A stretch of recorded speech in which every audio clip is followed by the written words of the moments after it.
हाय, साधी सोपी रुचकर रेसिपी. चला तर मग बनवूया साबुदाणा खिचडी.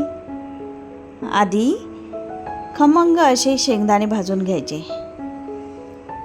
कढईमध्ये, आणि त्याच कढईमध्ये आपल्याला साबुदाणा खिचडी करायची. ते काढून घ्यायचे आणि कढई पुन्हा गॅसवर ठेवायची. साबुदाणा, मिरची आणि बटाट्यामध्ये पाणी घालून ठेवायचं. साबुदाणा मी रात्रीच भिजू घातला.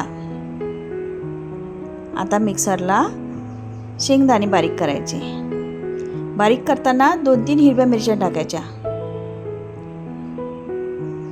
पॅन ठेवल्यानंतर त्याच्यामध्ये तेल किंवा तूप दोन्हीपैकी काही टाकू शकता.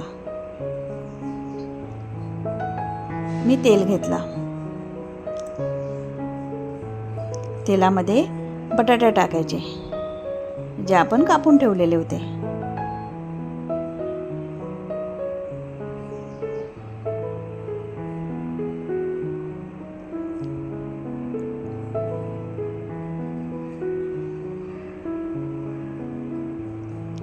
बटाट्यामध्ये आणि साबुदाण्यामध्ये थोडंसं मीठ टाकायचं दोन्ही ह्याच्यामध्ये, म्हणजे बटाट्याला छान आतून मीठ जाणार. आणि साबुदाण्यामध्ये पण ते मिक्स करून घ्यायचं.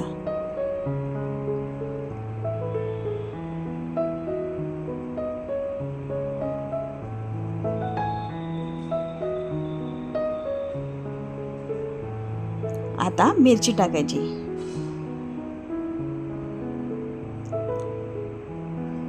छान परतून घ्यायचं. मी याच्यामध्ये 2 मिरच्या टाकल्या अख्ख्या.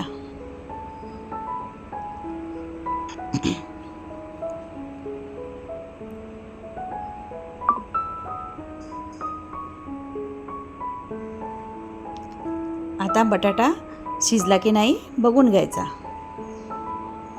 बघा, मी साईडला दाबून बघते बटाटा.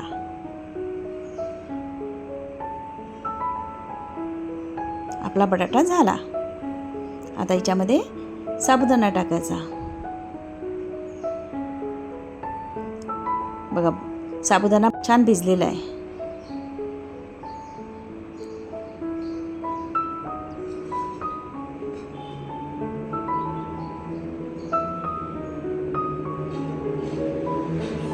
याला छान परतून घ्यायचं आणि झाकण ठेवायचं. वाफेवर जवळपास 2-3 मिनिटं होऊ द्यायचं आहे आपल्याला, पण अधूनमधून त्याला परतत राहायचं. त्याला मिक्स करत राहिलं तर साबुदाणा खाली लागणार नाही आणि सर्व इकडनं साबुदाणा होईल.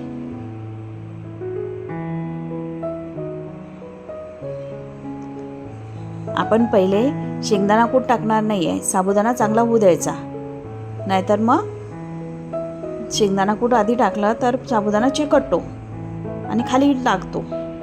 त्याच्यामुळे पहिले साबुदाणा होऊ द्यायचा छान 2-3 मिनिटं.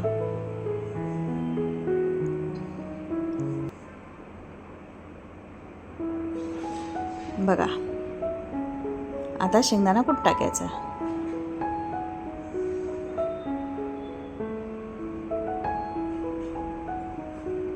जसं शेंगदाणा कूट सर्वकडे लागते तसंच तिच्यामध्ये टाकलेली मिरची पण सगळीकडे लागते.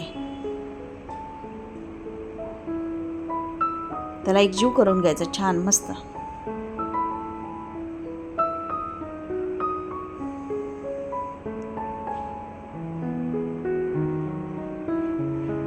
पुन्हा याच्यावर आपण थोडा वेळ झाकण ठेवून होऊ देऊ. एक वाफ काढायची छान.